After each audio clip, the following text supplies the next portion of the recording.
Всім прывітанне, гэта стрым Еўрарадыё. Сёння мы размаўляем пра палітычную амністыю, ці магчымая яна ў сённяшняй Беларусі.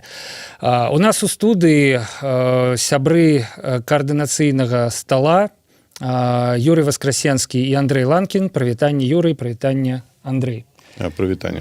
Чаму мы запрасілі менавіта Юрыя, ну і ў прынцыпе Андрэя разам з ім? Летась была агучаная Юрыем спроба правесці палітычную амністыю.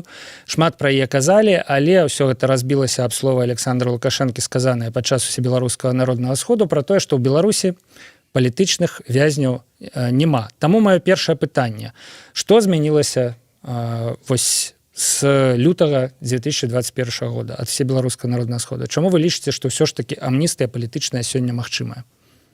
Юрий. Спасибо.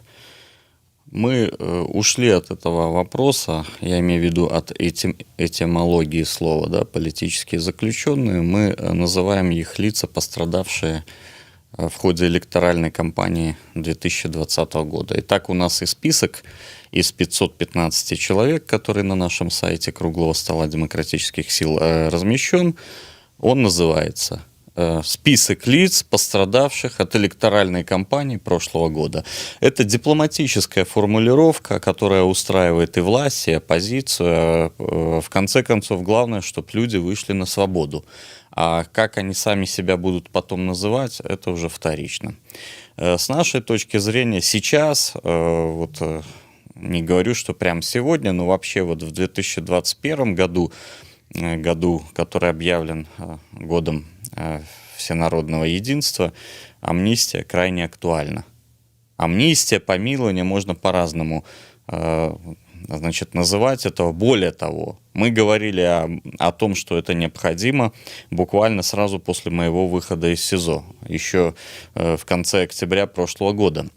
И я уверен, если бы мы тогда пошли на амнистию широкомасштабную, просто открыли двери этих тюрем, всех выпустили, то и не было бы этой ситуации с самолетом, и мы бы не загнали себя в такую непростую, скажем так, экономическую ситуацию. Поэтому мне кажется, что сейчас назрел этот вопрос, его надо решать, потому что термин вот этот и словосочетание «перевернуть страницу», с каждым днем он становится, его реализация, с моей точки зрения, все тяжелее и тяжелее. Перевертывать страницу надо сразу после конфликта. Мы знаем, как и в семье. Поконфликтовали, значит, если сразу на утро помирились, протянули руки, все забыли. Как только ходят, дуются, каждая из сторон приобретает определенный негатив, который ей просто потом не позволит пойти навстречу другой. Бок, чым далей працягваецца канфлікт, тым больш супярэчнасцяў узнікае, тым больш бакі вязнуць у дэталях, у акалічнасцях, і тым складаней перагарнуць старонку. Словы Александра Лукашэнкі, у прынцыпе.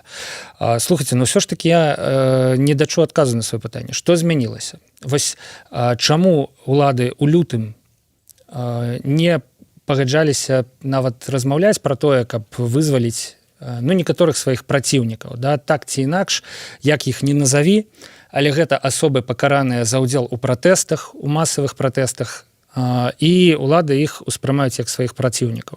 Чаму яны вось тады не пагадзіліся, і вось вы лічыце, што цяпер прыйшоў час ізноў падняць гэтае пытанне? Гэта проста таму, што 3 ліпеня блізка, а 3 ліпеня ў нас такі традыцыйны у Беларусі дзень, дата для амністыі. Ну, во-первых, близко действительно 3 июля, и сейчас удобный момент для того, чтобы еще раз поднять этот вопрос. То, что Лукашенко сказал, что у нас нет политзаключенных, ну да, их нету, в смысле у нас нет политических статей в Уголовном кодексе, но то, что люди находятся в местах лишения свободы, и то, что это политически мотивировано, это для всех очевидно. Юрий, Андрей, ці ёсць у вас нейкія інсайты, ці ёсць узаемадзеянне з уладамі па пытанні амністыі? Ці ўсё ж такі гэта пакуль што проста ваша ініцыятыва Круглага стола дэмакратычных сіл, магчыма, ініцыятыва той партыі, якая цяпер ствараецца, так? Ну, я маю на ўвазе, у якім зараз стане вось гэтае пытанне амністыі з вашага боку і з боку ўладаў? Я, наверное, начну, и потом попрошу Юрия прокомментировать ту работу, которая сейчас ведется в рамках круглого стола. Да, это действительно наша инициатива Оргкомитета партии «Демократический союз», инициатива круглого стола, и она поддержана была в телеграм-канале Юрия Воскресенского, и вот сегодня Александр Шпаковский даже прокомментировал у себя в телеграм-канале, сказал, что инициатива незрелая. Ну, если она незрелая, ну так давайте ее доварим, как бы, и превратим ее в более зрелую инициативу. Вот. В рамках круглого стола сейчас собрана рабочая группа по разработке нового законопроекта, вот, о котором Юрий, я надеюсь, сейчас расскажет. И я считаю, что именно сейчас есть возможность связать и разрабатываемый законопроект, и инициативу об амнистии. Юра? Что за законопроект? Мы разработали законопроект по итогу круглых столов об амнистии, направили всем депутатам Палаты представителей. Некоторые из них нам ответили. Например, депутат Гайдукевич сказал, что ее можно рассмотреть только не в отношении зачинщиков. Но, наверное, на осенней уже сессии, в связи с тем, что весенняя сессия Палаты представителей фактически завершила свою работу.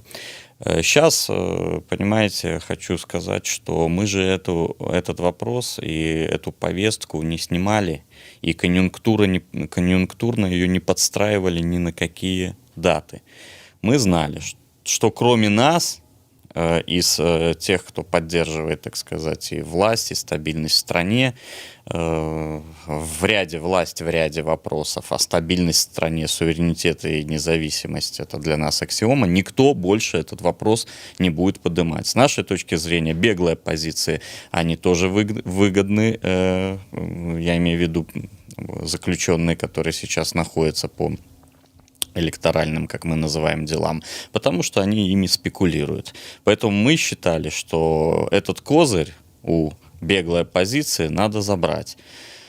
И это второе. А первое, то, что мы знали, что никто, кроме нас, не подымет этот вопрос на такой системной основе, потому что мы не просто сказали «выпускай».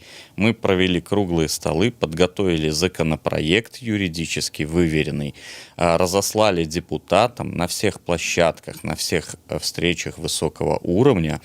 Мы всегда говорим об амнистии. Хотя действительно Андрей прав, упомянув ряд политологов, что сейчас очень модно в околовластной тусовке быть таким жестким. Я думаю, что они говорят не то, что думают. Да мы тут, давайте, Александр Григорьевич, жестче, да мы тут Байдена в бараний рог. Нет, на самом деле, либо они говорят не то, что думают, либо они такую играют роль. Потому что, когда ситуация успокоится, да, и самый накал сойдет, естественно, власть понимает, наша белорусская власть, президент, что надо договариваться и работать со всеми странами, и торговать. И мы хотим торговать, и дружить, и, конечно, мы жалеем, что это все произошло. Поэтому, да, сейчас модно в околовластной тусовке показывать свою якобы решимость, да, но на самом-то деле эта так называемая решимость ни к чему хорошему не приведет. А мы не показываем свою решимость в борьбе с Байденом, да, или в жесткости в отношении тех, кто сидит. Мы показываем свою решимость и последовательность в том, что мы хотим, чтобы все люди вернулись в свои семьи. Там 90% людей случайные. Вы же понимаете, что некоторые, те, кого называют государственные СМИ зачинщиками, они все равно не выйдут, правильно? Ну, не примет Павел Северинец или Николай Статкевич никакую амнистию. Поэтому пусть сидят, а других надо, 90%, их надо вернуть домой, к матерям, женам и детям. У 2015 годзе Миколая Статкевича выпусцілі з-за кратаў, нягледзячы на тое, што ён не падпісаў прашэнне аб амністыі, разам з тымі вязнямі, якія гэтае прашэнне падпісалі. Так што я бы, у прынцыпе, не стаў Ну вот так вот сцвярджаць, я пагадзіўся з вами ў тым плане, што улады выкарыстоўваюць палітзняволеных, то бок калі трэба было іх выпусціць у 15 годзе, выпусцілі ўсіх разам са Статкевічам. Высветлілася, што не так-то і важна яго трымаць за кратамі, і не так-то і важна, каб ён нешта падпісаў. Не так важны канкрэтны подпіс пад канкрэтнай паперай, як тая сітуацыя, у якой апынулася Беларусь. Але, канешне, вось я крыху расчараваны, шчыра. Ўсё ж такі, як я вас разумею, то ініцыятыва пра амністыю гэта яна пакуль што вашая, прыватная, ніякіх перадумоваў, што ўлады пачуюць і адрэагуюць неяк канструктыўна няма, і нават аналітыкі накшталт Шпакоўскага каля ўладныя, скажем так, але ўсё ж такі не чыноўнікі, не працуюць у адміністрацыі прэзідэнта яны, да, не маюць там, умоўна кажучы, доступ да цела. Яны нават пакуль што гэтую ініцыятыву крытыкуюць, бо адчуваюць, куды дуе вецер, ну, таксама па-свойму, да. Як зрабіць так, каб урад, каб Александр Лукашенко, каб сілавы блок зразумеў, што амністыя неабходная, і пачуў вашыя словы пра тое, што з кожным днём старонку перагарнуць усё цяжэй разлічваць, што на тое, каб перагарнуць старонку, людзі ў Беларусі і за яе межамі пагодзяцца. Капля камень точит. То есть мы последовательно ведем эту работу, убеждаем. Очень важны личные встречи с теми же депутатами, с которыми мы встречаемся, в том числе в рамках работы Конституционной комиссии. Мы их убеждаем и говорим, что людей надо отпускать. Силовой блок, некоторые аналитики, которые почувствовали, что сейчас модно говорить, значит, в таком стиле жесткачка и трешачка, но на самом деле, повторюсь, это все разговоры принесут ущерб и приносят уже ущерб Республике Беларусь. Значит, они занимают такую позицию. Мы занимаем такую позицию, мы последовательно ведем разговоры, мы убеждаем. И я уверен, что рано или поздно и президент нас послушает, потому что ведь история показывает, что амнистия – это не удел слабого, это удел сильного. Если власть себя чувствует устойчивой, сильной, вспомните и Николая II, императора, который провел амнистию после революции 1905 года. Вспомните и даже рабоче-крестьянское, да, большевистское правительство, которое не стеснялось проводить широкую амнистию, широкомасштабную. Поэтому я уверен и утверждаю, что амнистия – это удел сильной власти.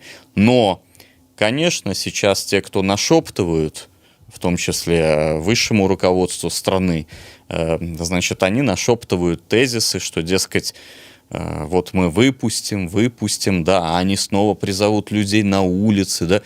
Ну, слушайте, ну, если даже Латушка призывал людей с Тихановской на улицы выходить и 9 мая, 25 марта, в день Всебелорусского народного собрания, ну, никто не вышел, то неужели вот эти, условно говоря, цинично назовем, ноунеймы, да, будут призывать, какой-то политзаключенный выйдет, скажет, все выходите на улицы. Да никто не выйдет, потому что накал уже спал. Поэтому никакой опасности нет. Никакой опасности нет. Держать, кормить за государственный счет их не имеет смысла. И самое главное, что если сейчас это вот сделать в этот год нашего народного единства, я уверен, что и у большинства у них будет благодарность и благодарное отношение к государству. Потому что они не так много посидят, ну, условно говоря, там до года, да, много они посмотрят изнутри, да, то есть это иногда даже полезно, я по себе говорю, когда месяца 2 я больше не сидел, не знаю. Но это очень полезно, знаете, с точки зрения коллеги того, что мы увидели, кто есть в друзьях, да, где все эти друзья, как они все исчезают, где все те, которым помогал, как они молчат, в том числе с демократической оппозиции, к шалту, руху за свободу и так далее, да, то есть я же 20 лет всем помогал, ни одного голоса не раздалось в мою защиту. Поэтому это Я б очень... не сказаў, што это зусім так, таму што калі вядома, калі вас затрымалі, то і сродкі масавай інфармацыі апазіцыйныя пісалі пра гэта, і мы пісалі, я ўпэўнены, да, то бок можна адгартаць тэлеграм і паглядзець. Я имею в виду вот конкретных людей. Я ж никогда не помогал Еврорадио или Тутбаю. Я помогал конкретным людям, да, значит, начиная с самого первого белорусского политзаключенного, который сел за граффити, да, в оплате штрафов. Он сейчас в Чехии сидит, Леша Шедловский, он даже слова хорошего не сказал. Что да, вот такое было, всегда помогал, надо как-то, да. То есть я к чему говорю, чтобы не потерять мысль, что иногда это даже полезно, чтобы осознать, что происходит в твоем окружении, что происходит внутри, там же целый мир по ту сторону, да. Значит, там можно писать диссертации целые по этому миру, да. Значит, поэтому иногда это даже полезно, да, я так вот цинично скажу. Но до года. Сейчас надо всех выпускать. Не слушать тех, кто нашептывают. Я уверен, мы до президента доведем эту позицию. Людей выпустить. Несмотря на то, что я уверен, что они, может быть, и некоторые из них будут какие-то говорить нелицеприятные вещи. Но ничего страшного. Зато человек будет в семье. И все это будут видеть. И что бы он ни говорил, все будут видеть, как власть поступила справедливо. Взяла и помиловала. Или амнистировала. Цікавыя думкі прагучалі пра тое, што дараваць гэта удзел моцных. У прынцыпе, я яшчэ дадам, што это абсалютна хрысціянскі прынцып. Дараваць грахі таму, хто нешта табе зрабіў. У прынцыпе, канешне, не магу пагадзіцца з думкай, што пасядзець карысна, але у вачах уладаў, то бок, можа, проста так яны дараваць гэтым людзям грахі не хацелі, але людзі змылі іх месяцамі, ужо некаторыя, у прынцыпе, год сядзяць за кратамі, да? Вось. Няўжо гэтага недастаткова? Канешне, я спадзяюся, што Лукашенко зразумее карысць амністыі для сябе, для Беларусі у той сітуацыі, у якой яна цяпер знаходзіцца, і зробіць гэты крок. Але пытанне тэрмінаў, то бок, у прынцыпе, Палата прадстаўнікоў да 3 ліпеня ваш законапраект разгледзець не паспее, гэта ўжо, я думаю, відавочна. Але будзе, я так разумею, асобны указ Лукашэнкі аб амністыі, кожны год ён бывае, асобны указ Лукашэнкі да 3 ліпеня пра амністыю у звязку з чарговай гадавінай перамогі, незалежнасці і гэтак далей. У якім выглядзе там могуць з'явіцца вось гэтыя, я скажу, палітычныя, вы скажаце, асобы пацярпелыя падчас электаральнай кампаніі, і ці могуць з'явіцца ўвогуле, на вашу думку? Андрей, Юрий.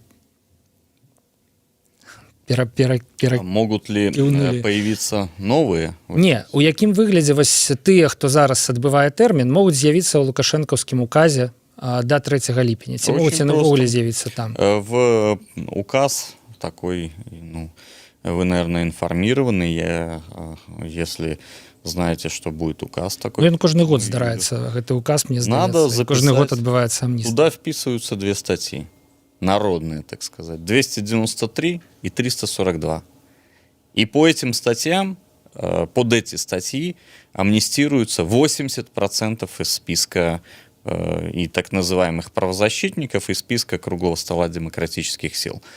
То есть достаточно в указ вписать вот эти 2 статьи. 293 массовые, да, беспорядки, и 342. 80% выходит сразу. А остальными 20 будем дальше заниматься. Я же, вы помните, говорил, что после того, как вышел, написал ходатайство на имя президента об освобождении под мою, ответственность, даже на поруки просил отдать Тихановского и Бабарыка. И хотя, я их критикую, но чтобы все понимали, я-то их критикую как политиков. Я в ярости просто от их деятельности как политиков. Но вот как человечески, да, как с точки зрения гражданина, я написал лично президенту, хотя вот эти шептуны тут же бы могли воспользоваться этим и говорить, вот видите, он выступает за свободу Бабарики. Написал, что предлагаю их выпустить и прошу выпустить под мое поручительство. Вот. То есть это вопрос слова и дела. То есть сначала мы должны основную массу освободить, а это получится, если в указе, законе об амнистии прописать две статьи, 342 и 293. А потом будем заниматься, значит, у прынцыпе вельмі просты механізм, по яким амністыя магчыма. Абсолютно. И тем более, и даже если, значит, вот эти провластные, так сказать, политологи намекают, что им нужно для торговли с Западом какие-то, да, там задержанные, так, пожалуйста, еще остаются все знаковые фигуры.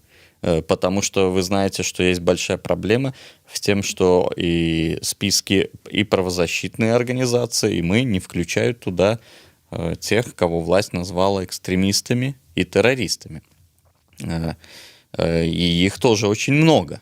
И, к сожалению, и там есть такие как бы добрейшие души люди, как тот же Костусев, да, и мы не можем его включать. Вы, я думаю, что понимаете, почему. Если мы Костусева или Федуту до приговора суда включим, да, хотя мне Федута, допустим, ближе и дороже многих, кто там сидит.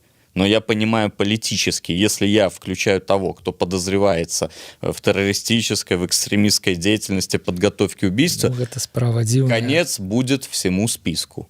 Я понимаю, что справа дивное, что их там фактически спровоцировали на контрольную закупку, да, что это конкретная подстава, да, что нет там никакого американского следа, я имею в виду власти официально американской, да, там есть, может быть, какие-то бывшие или клерки какие-то рядовые, да, но конкретно американская власть от этого давно отказалась, от таких действий. И они устами Госдепа сказали, что это не мы. Верить ли им? Но я лично, например, верю, потому что дальше последовали комментарии тех же провластных у нас больших специалистов, которые рассказали, что сюда едут 150 машин джипов с пулеметами, да, и, значит, что выделили $500 миллионов, да, ну, это понятно, что полный бред. Поэтому я лично верю фактам. Факты говорят о том, что это просто болтуны. Да, они говорили циничные вещи, за это они должны понести наказание. Но такое ли, которое им меняют, я не знаю.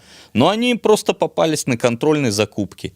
Им тут же подсунули, так сказать, якобы лояльного генерала. Сябры, мы ў жывым эфіры, можна задаваць пытанні. Пытанняў, у прынцыпе, і пытанняў, і заўвагаў так шмат, што цяжка их заўважыць і агучыць.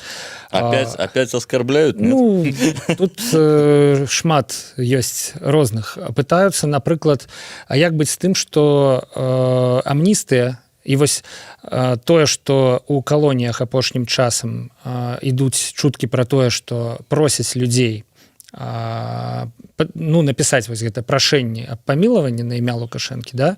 Як быць з тым, што гэта фактычна прызнанне сваёй віны? Калі чалавек у судзе нават сваю віну не прызнаў, а цяпер яго вось змушаюць. Я прокомментирую. То бок амністыя гэта не реабилитация. Вось у чым сутнасць. В отличие от помилования, для амнистии не нужно ни прошения, ни раскаяния, ни согласия. Ага.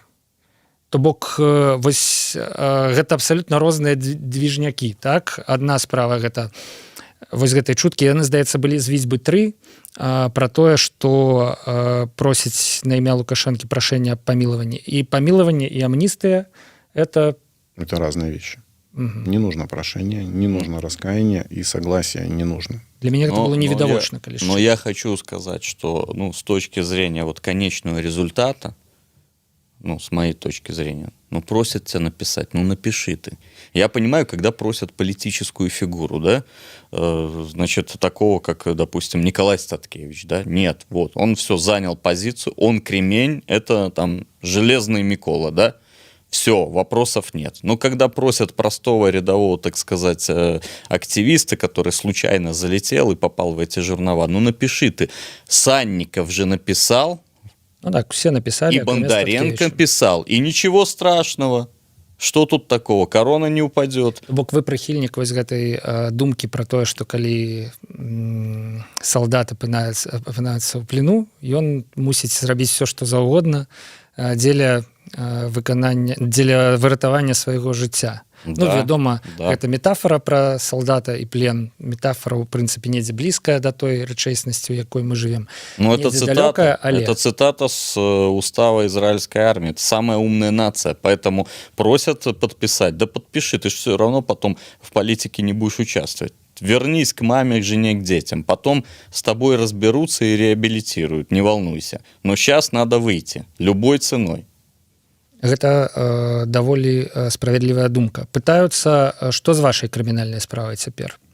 Ну, гэта пытанне асабістае. Што вам вядома пра сваю крымінальную справу? Яна спыненая ці працягваецца нейкім чынам без вас? Ці ёсць нейкія следчыя дзеянні?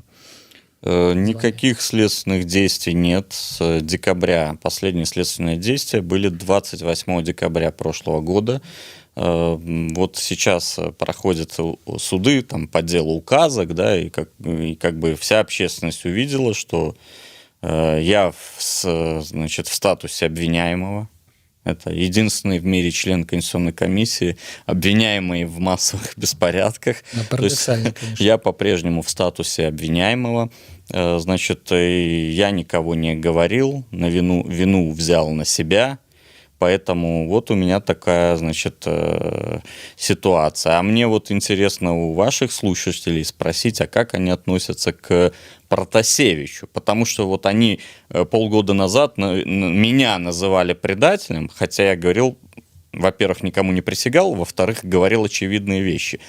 И взял все на себя и никого не сдал. А вот человек сдал целое полотенце там, от Шрайбана и других, которым пришлось сбежать. И говорил аж 4 часа. Вот как они, интересно, вот это оценивают? Нет такого в комментариях? Или, может быть, сейчас напишут? Ну, про удзел у Шрайбана у тым чаце, про які казаў Протасевич, у прынцыпе, было вядома са студзеня, і Дзярж-ТБ показывала скриншот з тэлефона са спісам удзельнікаў гэтага чата, у якім ён таксама быў. Але, канешне, каментары там былі ну, крыху іншыя, да? То бок наўпрост назваць Шрайбмана удзельнікам, каардынатарам там, і гэтак далей, такого, канешне, не было раней. З іншага боку, ну, паўтару думку, якую выказваюць дзесяткі тысяч чалавек, мы не ведаем, пад якім ціскам Протасевич даваў гэта інтэрв'ю, ці яго гэтыя словы, ці не чытае ён проста тое, што яму напісалі. 4 гадзіны. Гэта можа быць так, Роман, ты дрэнна зараз вось пра Шрайбана сказаў? Ну-ка давай перагаварым, да? Ну-ка скажы, як вот мы табе толькі што сказалі. Ну, то бок я б не ставіў паміж вамі знак роўна, але гэта не значыць, што я ў нечым вас асуджаю, у прынцыпе. Так же, як я ні ў чым не асуджаю яго. Я бы на вашем месте таксама вас бы не параўноўваў.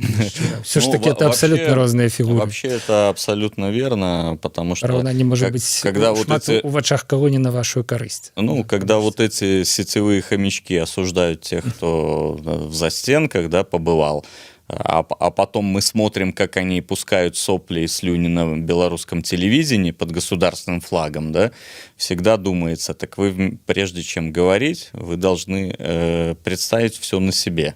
Поэтому в этом плане я с вами согласен, потому что они очень много осуждают, да, значит, проходит какое-то время, и они уже, ну, каждый день, вы помните, на белорусском телевидении показывали какого-то администратора телеграм-канала, который всех осуждал, и при этом сам рассказывал, что он, простите меня, дядя из Губопа, я больше так не буду. Поэтому я соглашусь с вами, что действительно не суди, да не судим будешь.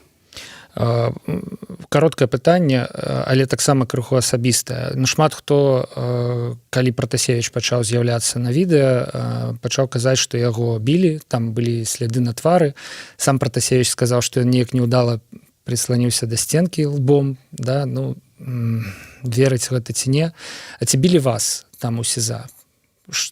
Як вось з вамі там было стаўленне да вас? Под уздзеяннем чаго вы занялі тую пазіцыю, якую вы занялі цяпер? Я занял позицию, потому что, во-первых, поговорил с сокамерниками, один из которых 20 лет работал с Виктором Дмитриевичем, и он мне открыл глаза. Значит, во-вторых, я понял, что надо действовать совершенно по-другому, иначе мы приведем к потере суверенитету, независимости страны своими руками. И смотрите, что происходит. Мы фактически сейчас загоняем, точнее, вот беглая оппозиция, которая никогда не занималась политикой, загоняет своими руками. Они вот все санкции, санкции. Смотрите, по Белаве ударили, да? Я сейчас отвечу на личный вопрос. Это я не отвожу в сторону, это я просто пытаюсь развернуть, да, мысль. Хорошо, увеличили в 2-3 раза больше рейсов в России.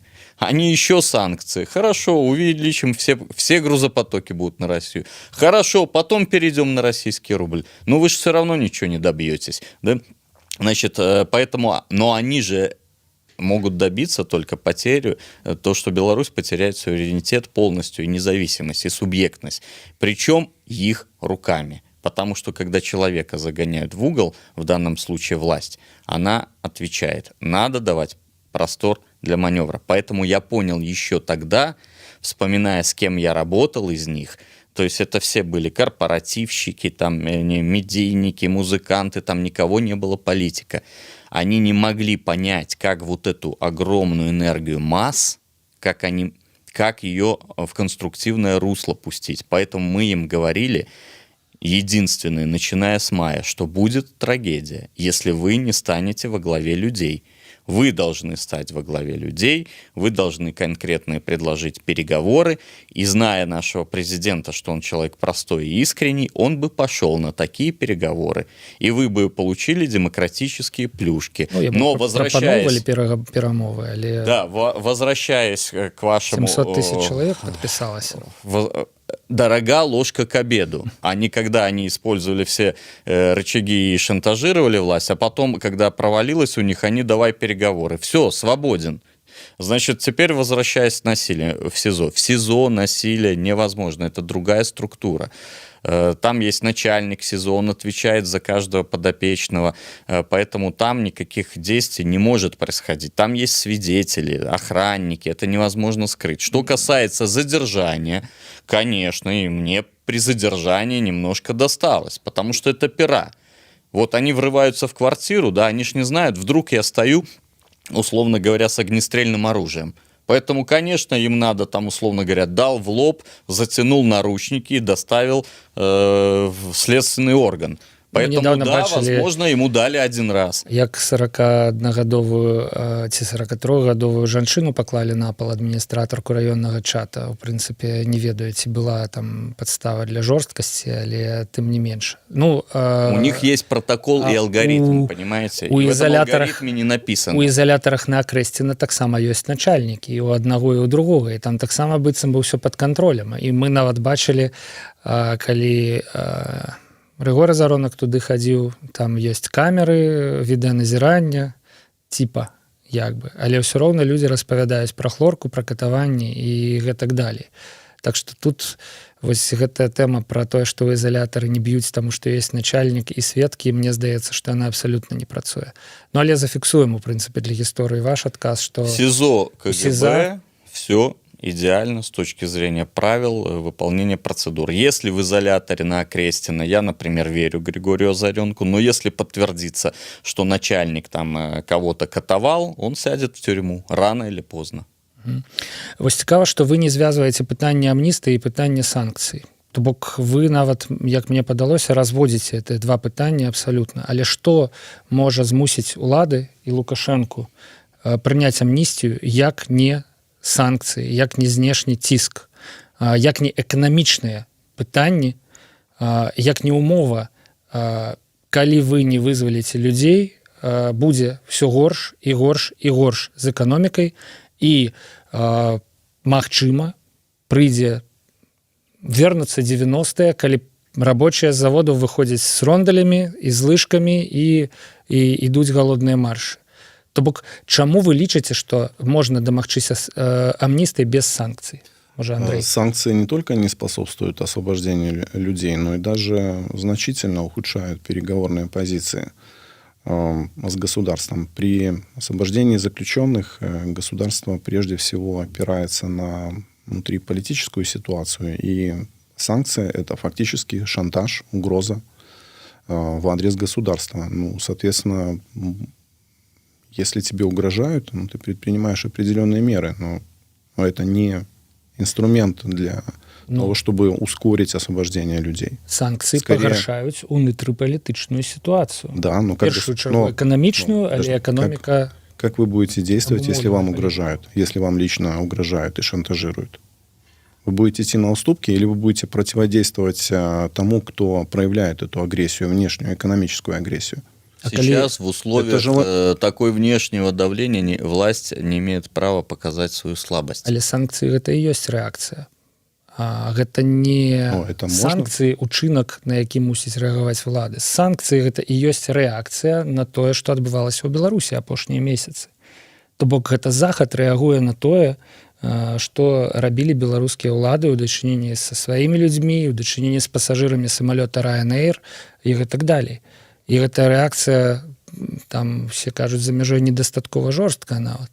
То бок вы маеце на ўвазе, што яшчэ на жорсткую рэакцыю захада будзе яшчэ больш жорсткая рэакцыя Лукашэнкі, на гэта будзе яшчэ больш жорсткая рэакцыя захада, Да. на гэта Это будзе порочный яшчэ больш круг. жорсткая рэакцыя. Это порочный як вы круг, думаеце, который нужно хто разорвать. зламаецца першы, Лукашенко ці захад? Суверенитет Беларуси сломается. И вот когда вы, я же всем предлагаю ранжировать цели, когда вы ранжируете вот все эти цели, да, и поставите во главе независимость Беларуси, вам даже 1000 избитых человек, которые слегка получили дубинками, а некоторые не Тут слегка. вы ризикуєте, конечно, да. Да, я рискую, но вам даже 1000 человек покажется это, ну, совсем незначительным эпизодом ради того, чтобы белорусская государственность сохранилась. Да, это первый момент. кажете, Второй момент по поводу санкций. Вот смотрите, есть Белавия. Там, условно говоря, было 50, предположим, процентов сторонников оппозиции. Как вы думаете, сколько там осталось сейчас сторонников оппозиции? 0. То же самое Белкалий. Ему надо кормить детей, жену, тещу, кредит платить. Значит, предлагают выкинуть, вот вы выкинули с рынка Новой Зеландии, еще с какого-то рынка. Сколько там останется сторонников оппозиции? Ну, гэта ж 0. працуе не так. Свабода ніколі не даецца лёгка. Свабода ніколі не заваёўваецца без ахвяраў. І калі ты не згодны пацярпець, не ведаю, месяц, 2, 3, ну то і будзеш хадзіць несвабодна ўсё жыццё. А это не свобода, это, на мой взгляд, какая-то фашистующая демократия. И кроме того, эти политики, которые призывают к санкциям, должны понимать, что, ну, в любом случае люди потом-то вспомнят, кто призывал к развалу экономики. Ведь в современном мире выкини нас с рынка, все, туда даже если станет демократическое правительство, туда, и показывает пример Украины, очень тяжело войти назад на рынок. Да, они пообещают, что мы все восстановим, но куда? Там будут уже другие корпорации, компании, куда мы будем продавать свои товары. Поэтому это очень, так сказать, опасное оружие, и мы смотрим пример ряд других стран, допустим, Иран, который долго под санкциями находится, еще более гораздо серьезными, да, Андрей, по-моему? И он работает. Вся эліта сплачаецца. Можна і паўночную Карэю, у прынцыпе, прыгадаць. Але мяне цікавіць, чаму вы ускладаеце адказнасць за тое, што Беларусь выкідваюць з нейкіх рынкаў за палітыкаў, якія знаходзяцца за мяжой. Яны не прымаюць ніякіх рашэнняў. У іх няма ўлады ў Беларусі. Гэта не яны вырашаюць выкінуць нейкае прадпрыемства беларускае з Новай Зеландыі ці з іншага рынка. Это не они решают. Не яны, это вырашаюць тыя чыноўнікі, якім належыць улада ў Беларусі. Но они поддерживают это решение европейских чиновников. Они поддерживают. А беларускія ўлады не робяць нічога, каб гэтае рашэнне перадухіліць. Акрамя вербальных інтэрвенцый, як кажа часам Сергей Чала. Да? Акрамя заяваў пра тое, што ну, нам гэтыя санкцыі, вось, мне здаецца, я недакладна працытую Романа Галоўчынку, але 3% ВВП, не больш будуць каштаваць Беларусі санкцыі, мы это лёгка перажывем, нам санкцыі там не страшныя, рабіце, што хочаце. Вось рашэнне, узровень рашэнняў беларускіх чыноўнікаў. І як гэта перашкаджае еўрапейцам, новозеландцам, азиатам? Рассказываю. Значит, во-первых, дело в том, что страны ЕС коллективный Запад, они убеждены в какой-то правоте. Является ли это правота правотой, мы не знаем, потому что замкадом живет 7,5 миллионов человек. Вы согласитесь, да, это статистика. Белсат как-то в ток-шоу своих показывал, да, значит, опросы в деревнях. И люди говорят, да мы нормально получаем 500 рублей, нас устраивает, к примеру. Но я к чему говорю? К тому, что мы не знаем позицию этого молчаливого большинства. Мы знаем позицию, условно говоря, в Минске. А что делается в регионах, где 7,5 человек?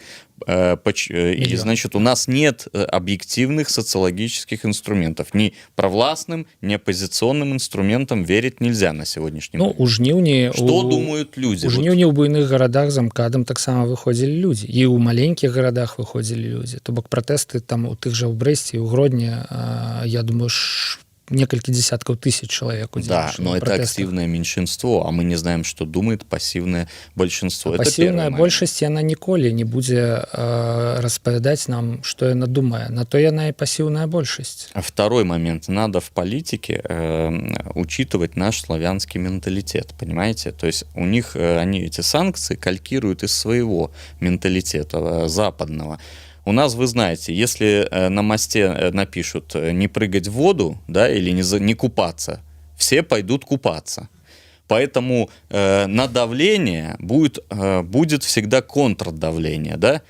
А другое дело, я вот по-русски скажу для ваших слушателей. Я думаю, зараз нас разные люди глядят. По-русски, тому... да. Условно говоря, Меркель или Макрон звонит. Александр Григорьевич, слушай, хочу приехать с тобой поговорить. Он приезжает сюда, и что вы думаете? Если нормально поговорят, посидят до утра, так выйдут все там 400 или 500 человек. То есть вот такими методами дипломатии, такой, ближе славянскому менталитету, можно от власти добиться большего, чем вот этим контрпродуктивным давлением. Слушайте, они вот эту кальку калькируют на нас. Тут я згадываю адразу тое, пра што учора казала Наталья Эйсмонт. Гэта правда, што нічым пакуль што не пацверджана, акрамя яе словаў, што Нурсултан Назарбаеў патэлефанаваў, ці я не ведаю як, але праз яго актыўнасць выйшлі 3 актывісты Союза поляков за кратов и выехали из Беларуси. И не надо никаких санкций. И тот же Макрон может попросить и за Белсад, за независимые СМИ. Это ж ненормально. Это 2 царя поразмаўлялі адзін з адным и нешта парішалі. Але так у сучасным свеце не мусіць працаваць нічога. У сучасным свеце ад рашэння адзін чалавек не можа рашаць за дзяржаву. Для мяне ў гэтым плане ідэал гэта Злучаныя Штаты Амерыкі, дзе выбралі прэзідэнтам Трампа, але сістэма была настолькі збалансаваная, была і ёсць, што шмат ягоных рашэнняў проста не прайшлі. Шмат таго, пра што ён казаў, шмат таго, што абурала грамадства, гэтага не адбылося. І наадварот былі рэалізаваныя іншыя рашэнні. То бок у сучасным свеце мне вельмі дзіўна, што вы лічыце нормай, калі 2 чалавека пра нешта там пагаварылі, і толькі ад гэтага, чыста ад гэтага залежыць тое, што выйдуць ці не выйдуць 500, там, 400 чалавек. Што іх лёсы павярнуцца вот так вот, а не інакш. Ну это ж немагчыма, так не мусіць быць. Потому что главное, Павел, это эффективность. И не надо нас сравнивать со странами. Извините меня, когда, вы знаете, в году, когда у нас отменили рабство, крепостное право, в Лондоне открылась первая ветка метро. Ну, до рэчы, Злучаныя Штаты Амерыкі ў тыя ж годы ваявалі менавіта вакол тэмы рабства. Грамадзянская вайна 1861-1865. Ну, те страны прошли по 500-700 лет по пути демократии. Мы транзитная страна. У нас поломалась система в 91 году, да, абсолютно другая начала формация зарождаться. Мы фактически идем по этому транзитному пути, и, конечно, у нас не будет так, как в Германии. Это очевидно. У нас свой славянский путь. И надо просто в этой политике использовать, значит, вот эти особенности. Если их, понимаете, использовать, то можно гораздо эффективнее, условно говоря, прийти к демократии. И те же СМИ независимые пустить, как я все время прошу, «Народную волю» и «Комсомольскую правду» к системе государственной подписки, печати и распространения. и с политзаключенными, как вы их называете, а мы называем пострадавшие в ходе электоральной кампании, порешать вопросы. Личный контакт, вот этот субъективный фактор, он очень важен в наших странах, в России, в Казахстане, в Беларуси. Вот почему все ждут очень встречи Байдена с Путиным, да, 18 июня, потому что знают, что вот от личного контакта может вся политика этой огромной России великой, да, она может измениться и может стать более миролюбивой к Западу. Поэтому не надо стесняться использовать такие методы в работе с нашими транзитными государствами. С моей точки зрения, я не знаю, может, Андрей думает по-другому. Каментатары называют это ордынским менталітэтам, і все ж таки кажуть, што ў Беларусі мусіць быць іншы шлях, заходні. І вось гэты асабісты фактар, да, два царька. І Пуцін з Лукашенко, яны ж сустракаюцца, але палітвязні не выходзяць. Значит, Путин не просит об этом. Не приводит их Я думаю, что Путину это вообще не интересно. У них своей задачи, у них сейчас задача помириться с Западом и с США, доложить спокойно вторую ветку потока и, возможно, перейти к легализации того, что произошло в Украине. Значит, и мы тоже имеем на этот счет свое мнение. Мы давно считаем, что надо легализовать это все, значит, путем экономической какой-то компенсации украинскому народу и помириться, и снять эти санкции. Все же страдают, и Запад, и Россия, и Украина. Ну а в нашем контексте тоже будут все страдать от этого. И Запад будет страдать, ну, Запад в плане приграничья, да, Польша, Литва, Латвия. И мы будем страдать, да, безусловно. Может, даже больше, чем 3%, как сказал премьер-министр. Мы будем страдать, и другие будут страны страдать. А зачем страдать? Нет времени. Мы что, бессмертные? Надо мириться, надо договариваться, надо использовать различные методы для примирения, поняв, что, допустим, власть сейчас не отдадут. Яшчэ просяць вельмі пракаментаваць смерць Вітольда Ашурка за кратамі ў калоніі. І ў звязку з гэтым пытанне, вы лічыце ўсё ж такі, што старонку яшчэ можна перагарнуць?